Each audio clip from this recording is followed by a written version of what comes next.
to be honest. It must be an all-rounder. Going back studio and back from Westminster. Where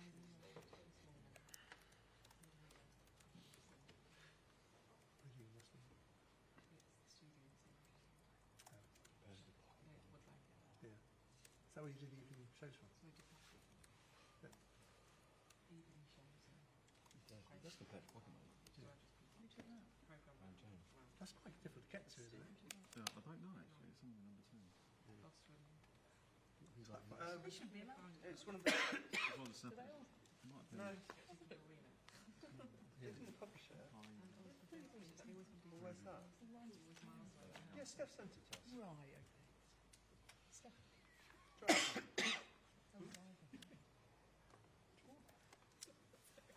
You don't remember. I missed what you said. I didn't say anything. What did you say, Mother? I didn't say anything. Definitely a story. So you. Fucking brilliant story. Oh.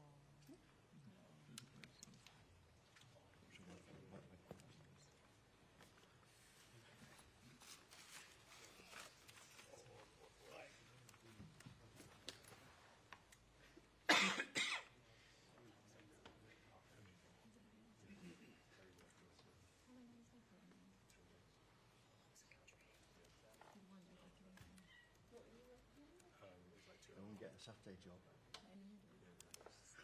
Go and get a Saturday job, said the Minister. It's what he says. It's what he says.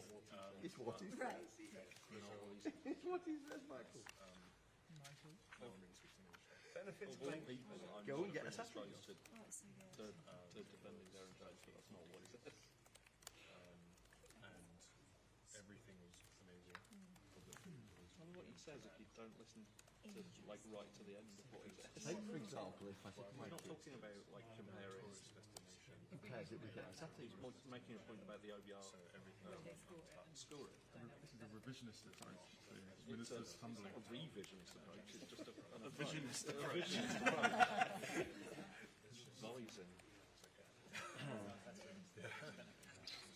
Whereas when you go to Spain, Yeah, no. They will make us. They make us put things in front. of the single benefit, biggest benefit. impact assessment. Actually, I didn't do this. Relative. Yeah, it's Oh, that makes it so good. The FT's like, no, it's graduate. It costs next to a 22-year-old And the law I was trying to be sympathetic to it's legal to drink at certain settings. 2 hours to Lisbon,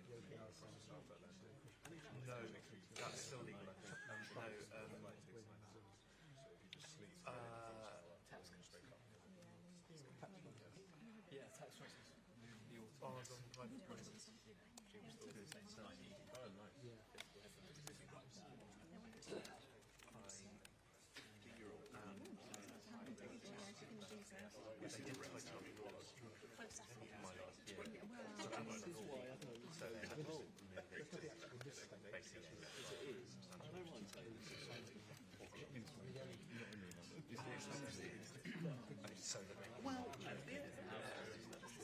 Most of them.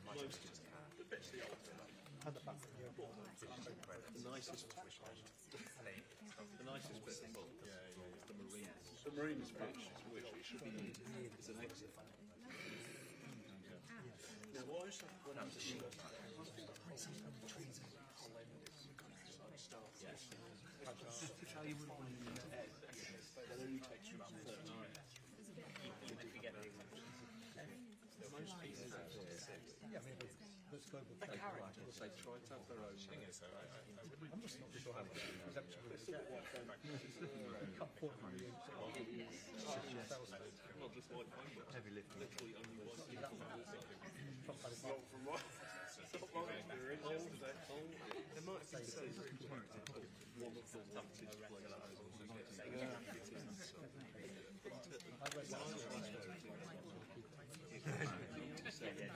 I think like It's gone down a little possibly. I saw a group so I was stood, we were getting beat Grand Victorian Hotel next to the station that's being used as Like sidestep without so to get out and take question which is like distributing things and explode. and then we had the most damaged station ever. Brett. Apparently when they went into AI and stuff doing collaboration and blah blah blah.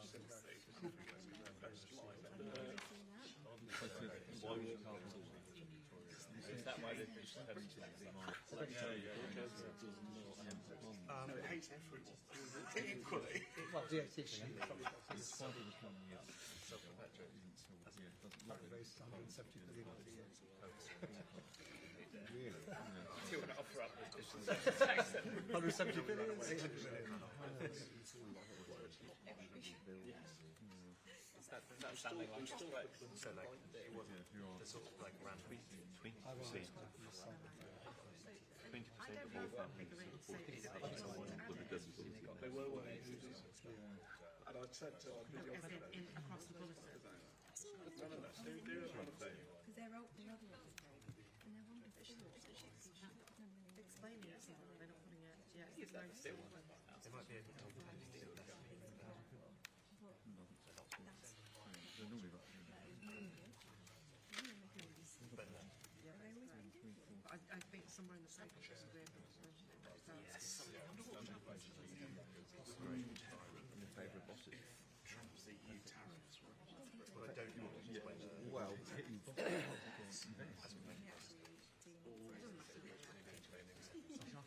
Unless I say it. Oh, it goes away again. Every year. Hello. Hi, not too bad. you repay all extra tickets, not what's that based? No, on the repay. They don't need to put it in. But I need to write the same word in there. So I need to change that line in. But I think we can manage it. massive sort of I have a feeling that most podcasts may not be as enough things come over and defending the as well. They won't call me. Yes. I'm doing this podcast with. Is that now? Podcast? I think in the lead to the welfare Natasha, right? What? Off to France tomorrow. Gay parade. Where is this? Yeah.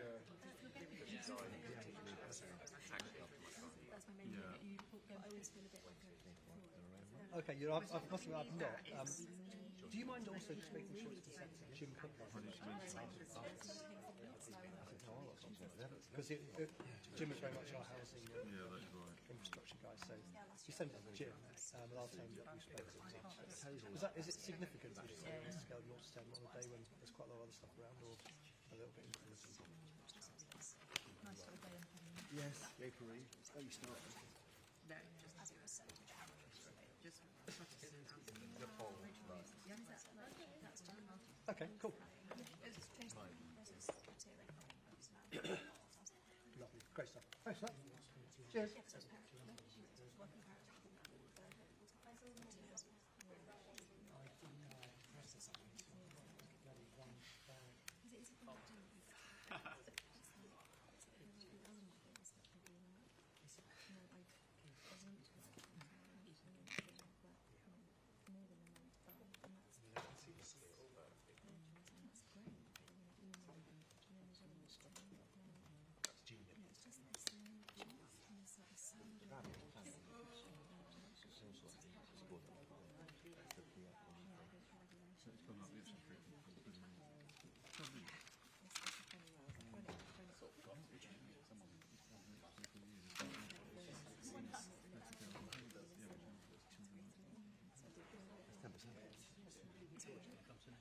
Sure. Yeah, exactly.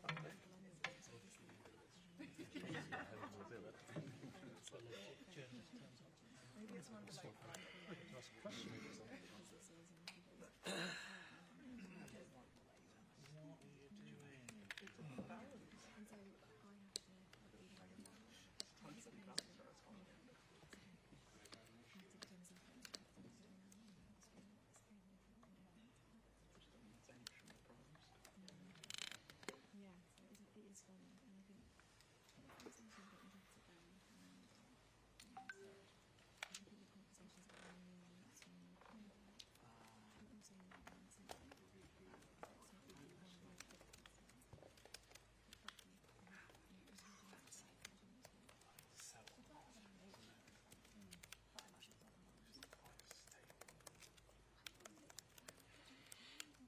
Yeah,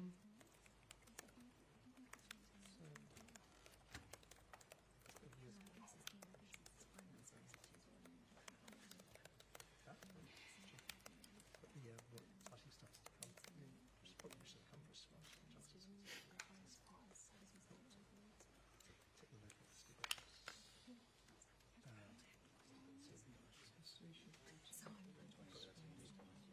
Let's put the stuff in there about sort of potential risks there. Trouble.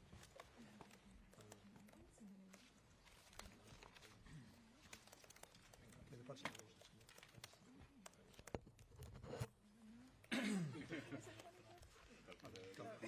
I'm always so glad when these things are out of the way.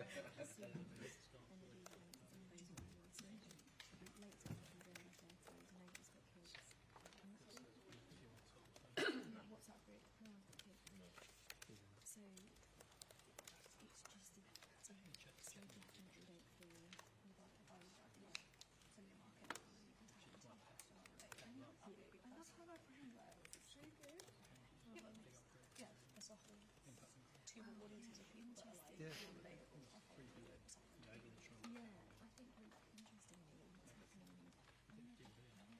Yeah. Is the expectation that when the other reforms also get scored, that then it will probably tip over the 1.5 million? Is that just... That's the A test, then they do that. We actually deliver it, but it wasn't a score.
Is that in Paris? I think in Paris. No, sorry, as in you've got that alongside the North, there's 3 days. So Pim's gone to Paris.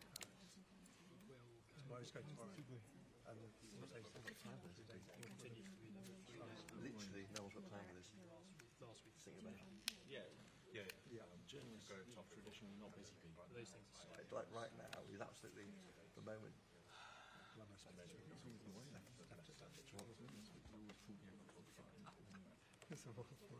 were you here? Oh, 3.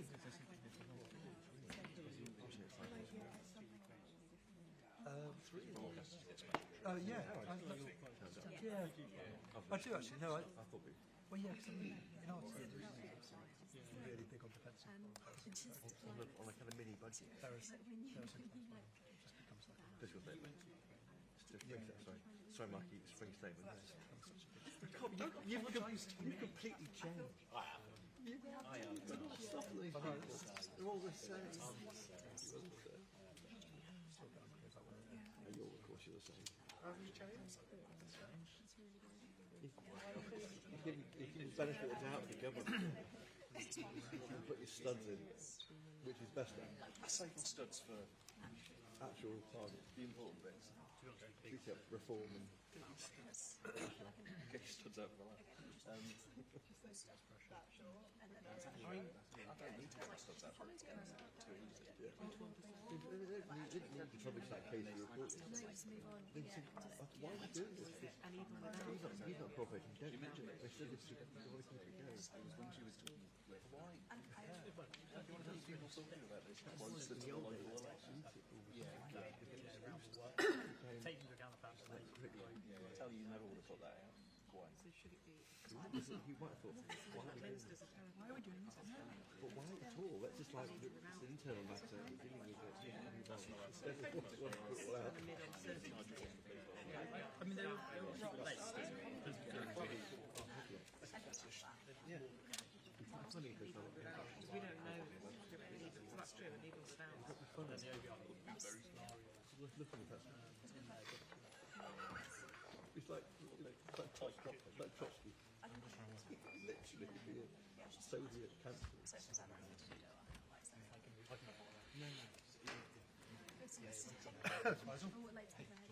Yeah, not too bad. Oh, Dave's been ejected. He was just giving some high level. No, I'm sorry. I'll sit there. Come back, Dave. I'm sorry. I think I'm so sorry. Who's about to spill the beans on the coalition of the willing? On the what? So the coalition of the willing.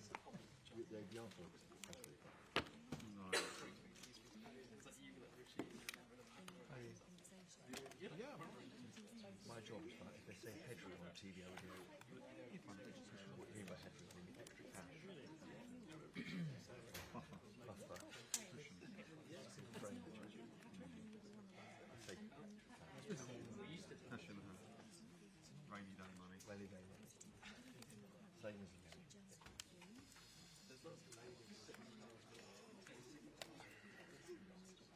Yeah. He's got something going into tomorrow about the house. Yeah, I think he's very smart about that. He's doing more fishing and other Is it tariffs next week? yeah. Same between Black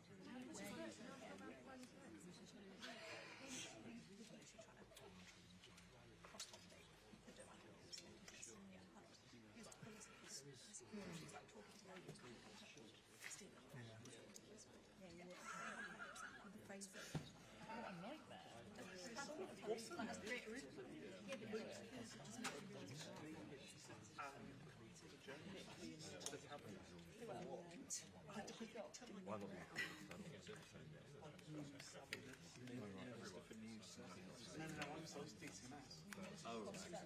It's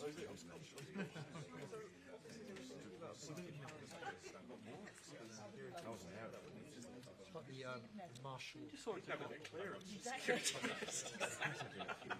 That was the reason. Trying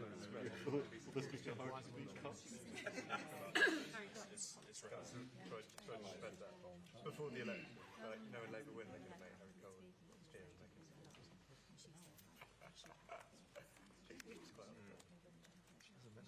Well, sorry, that was the Tories. There's a reference to him. Labour.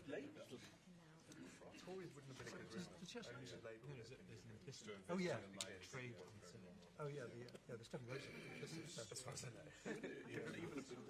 Changing disruption to trade patterns. Nice. Yeah, exactly. Someone just spend loads of money on defence out of the blue and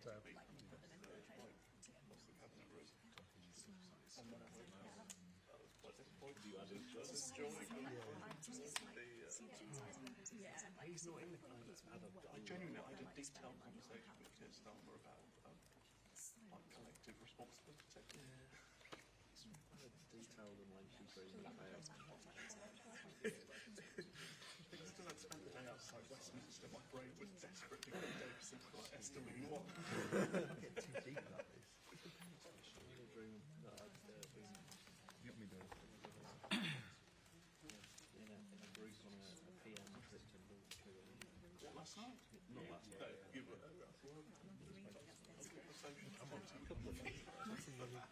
Call it what it is.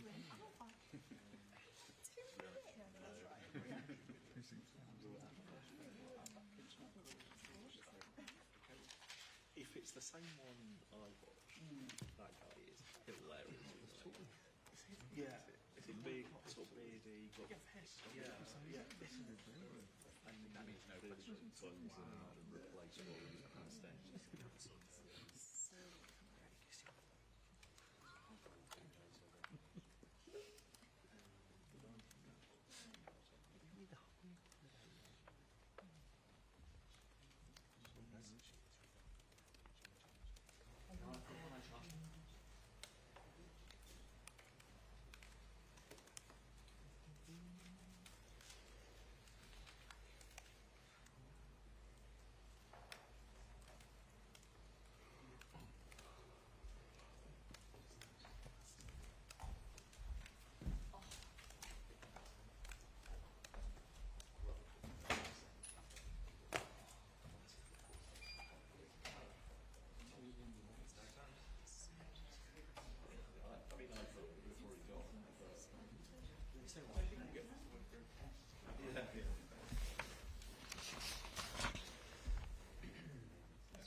Good afternoon. Security for working people, renewal for Britain. That is the government's mission in a changing world.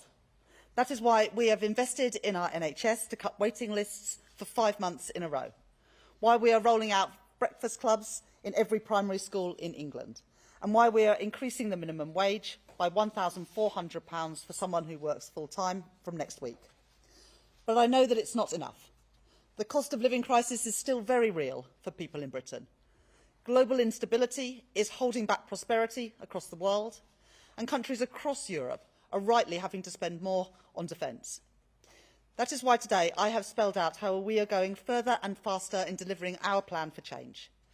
We are strengthening our nation's defences with £2.2 billion as a further down payment on our plans to deliver defence spending worth 2.5% of GDP by April 2027. We are seizing the opportunities of a changing world with a commitment to make Britain a defence industrial superpower, to create jobs, prosperity and opportunity in every corner of Britain. And we are getting Britain building again, with our plans to build 1.5 million new homes.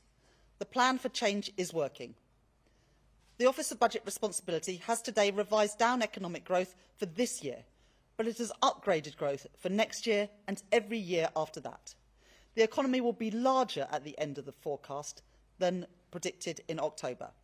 Our planning reforms alone will add £6.8 billion to the size of our economy by 2029-30.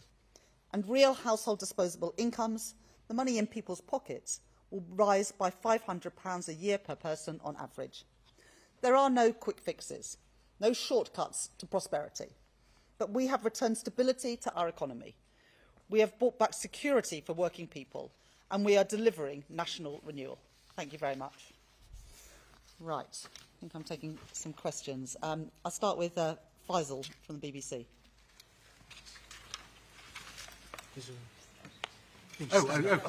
Sorry, Chancellor, thank you. The OBR has said that as a result of your welfare changes, that 250,000 people will be pushed into poverty. Is that a price worth paying for the rise in interest costs? And especially at this point, could you justify a £1 billion tax giveaway to the biggest tech multinationals in the world, or even contemplate it at a moment when so many more people are going to go into poverty? Thank you very much for that question, Faisal. But as the OBR have also set out, they haven't accounted for any change in the number of people who are on benefits today who will go into work. And they set out in the document that they produced today that they're going to do some work ahead of the budget in the autumn to analyse our plans, the £1 billion of investment that we're putting in to have guaranteed, personalised and tailored support for people to get back into work. And so we're confident that the changes that we are making and the support that we're providing to get people into work will result in more people having fulfilling careers, paying decent wages, and of course that's the best way to lift families out of poverty. In terms of tax policy, it's up to the UK government to set tax policy for the UK economy, including the digital services tax. Now, the digital services tax was supposed to be temporary until there was a global agreement as part of Pillar 1 and Pillar 2 of the OECD agreement, but we believe that companies should pay tax in the countries in which they operate, which is why we introduced the digital services tax in the first place, and our views on that have not changed. Anushka Astana from ITV. Thank you, Chancellor. What do you say to those who say your obsession with meeting self-imposed fiscal rules are punishing the most vulnerable? Well, look, there's nothing progressive and there's nothing Labour about losing control of the public finances.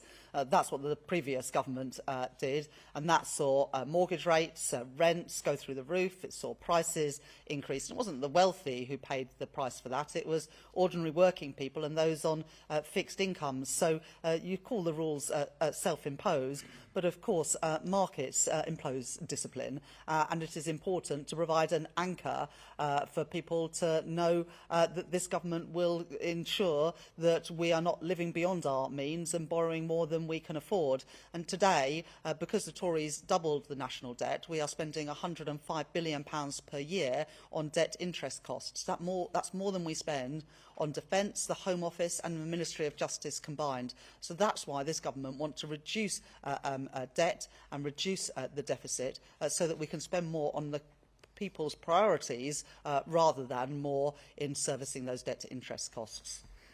Beth Rigby from Sky. Thank you, Chancellor. October was meant to be a once-in-a-generation budget. When you raised £40 billion in taxes, you said to people, I'm not coming back for more. But you have come back for more today. You've come back in the form of £14 billion of spending cuts. Is it time for you to level with people and admit that your plan hasn't protected them?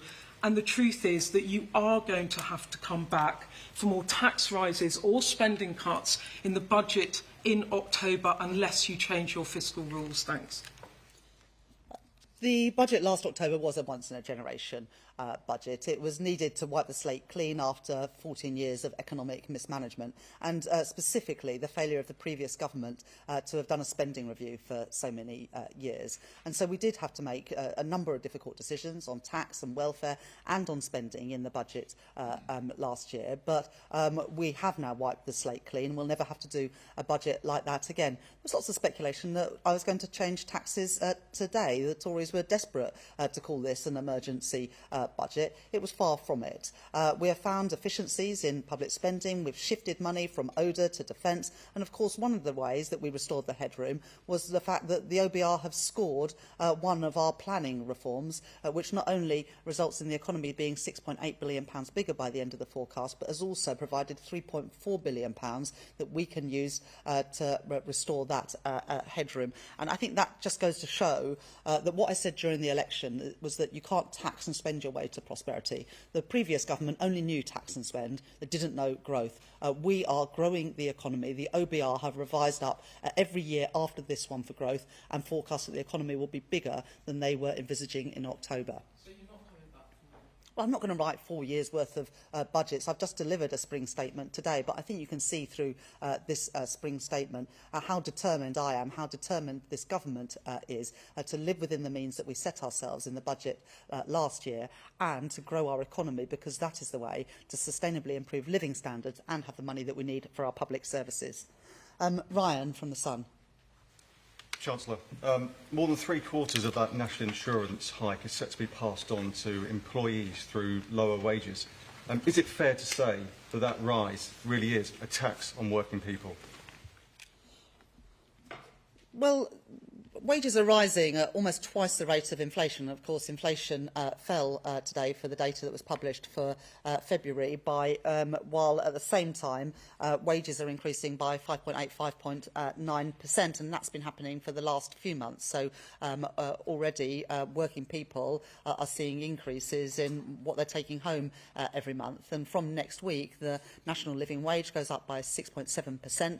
That amounts to a pay rise worth £1,400 for somebody who works on the national living wage full time, and that's 3 million people. So people are beginning to see in their pay packets extra money there. And of course, the OBR forecast today that by the end of this Parliament, the real household disposable income per person is set to be £500 higher than the plans we inherited from the previous Conservative government. So far from people's wages falling, as you're suggesting, wages, living standards, incomes are going up. And that's so important, because I want families to have more of their own money in their pockets to spend on the things that they want to do.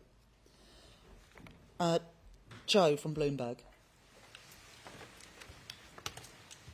Chancellor, the IPS's Paul Johnson says that the £10 billion of headroom you've given yourself against your main fiscal rule leaves you once again at the mercy of events. So can you just talk us through why you didn't give yourself more headroom? And aren't we now going to face months of speculation about what taxes you might have to increase, and that would be bad for the economy? So when I became Chancellor, the plans that I inherited from the previous government, it had just £6.5 billion headroom. That was the lowest headroom that a Chancellor had ever given himself, had given the government, had given the country at a budget. In autumn last year, I increased the size of the headroom by around 50% to take it to £9.9 billion. And despite the fact that, as the OBR have said, 3/4 of the deterioration in the headroom reflects higher government borrowing costs, similar to what you're seeing in Germany and France, we've managed to restore all of the headroom today. There were some people who said, oh, you can wait until the autumn to restore the headroom, but I've been really clear. Stability is the #1 priority of this government, because that's how you bring growth back to the economy. So we restored the headroom in full today. So people should have no doubt about my commitment and how seriously I take the fiscal rules. As I said today, they are non-negotiable. George Parker from the FT. Chancellor, April the 2nd has been described as Liberation Day by the US President Donald Trump. How damaging would it be to the UK economy if a full-scale global trade war was unleashed on April the 2nd? And how confident are you that we might be able to negotiate a deal with the Trump administration to spare Britain from some of the worst effects of those tariffs?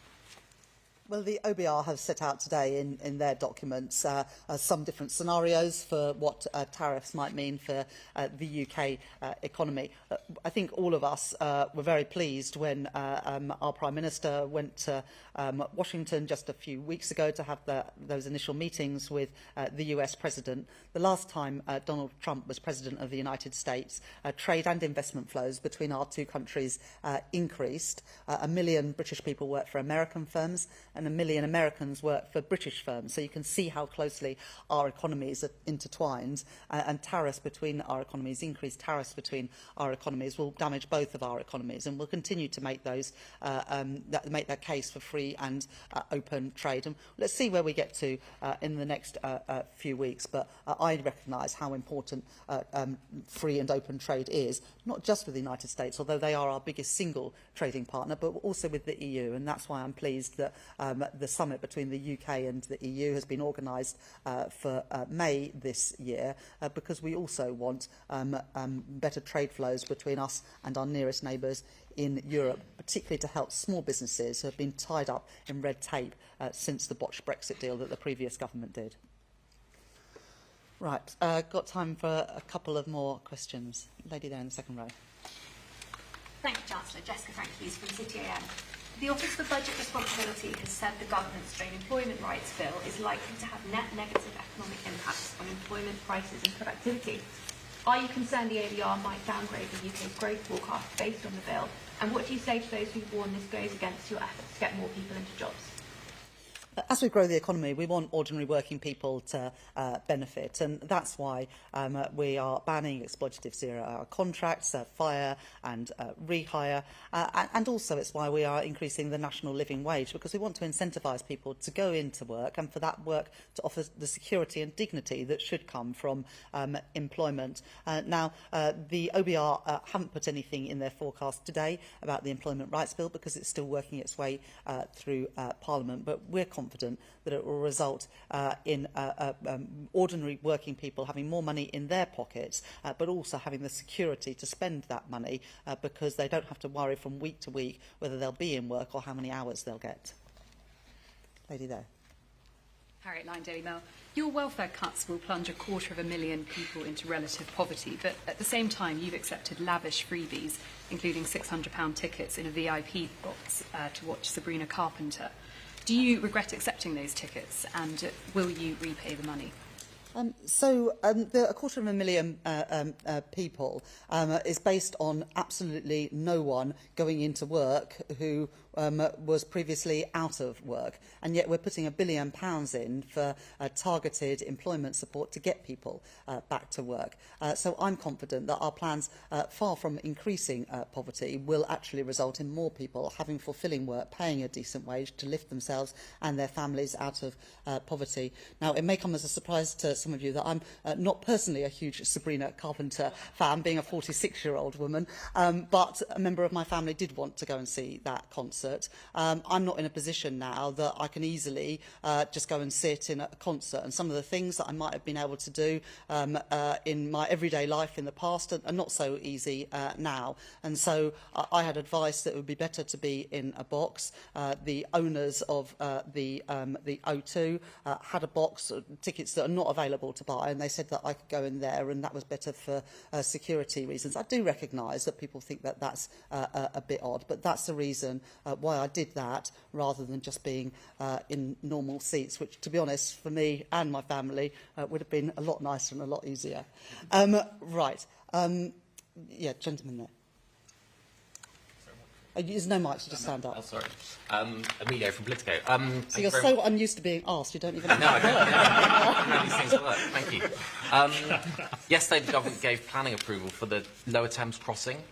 I was reading about a Chinese company that's building a massive underwater tunnel in just over a year. They've done the bit under the water already in about 110 days.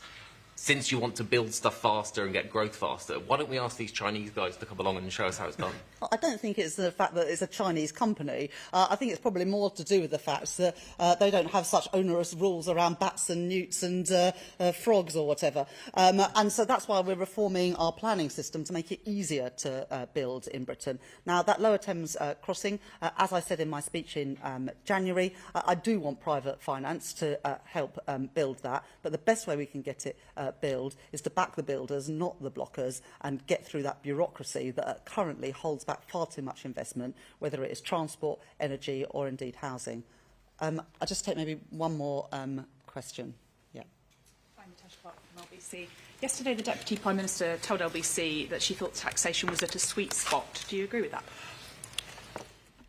Well, look, we had to make difficult decisions in the budget last year, including increasing taxes on some of the wealthiest and also asking businesses to pay more in tax. That was necessary to put our public finances back on a firm footing and also to properly fund our public services. I think the most important thing is that when people pay money in tax, that we treat it with the respect that we would treat our own money. And for too long, that hasn't happened, whether it is COVID contracts that went to friends and donors of the Conservative Party, whether that was a bloated bureaucracy, quangos getting out of control. And I'm determined that when we ask people to pay tax to fund public services, it actually goes to people's priorities. More money in the NHS, more money in our schools, and crucially in the changed world that we face today, more money in our defence.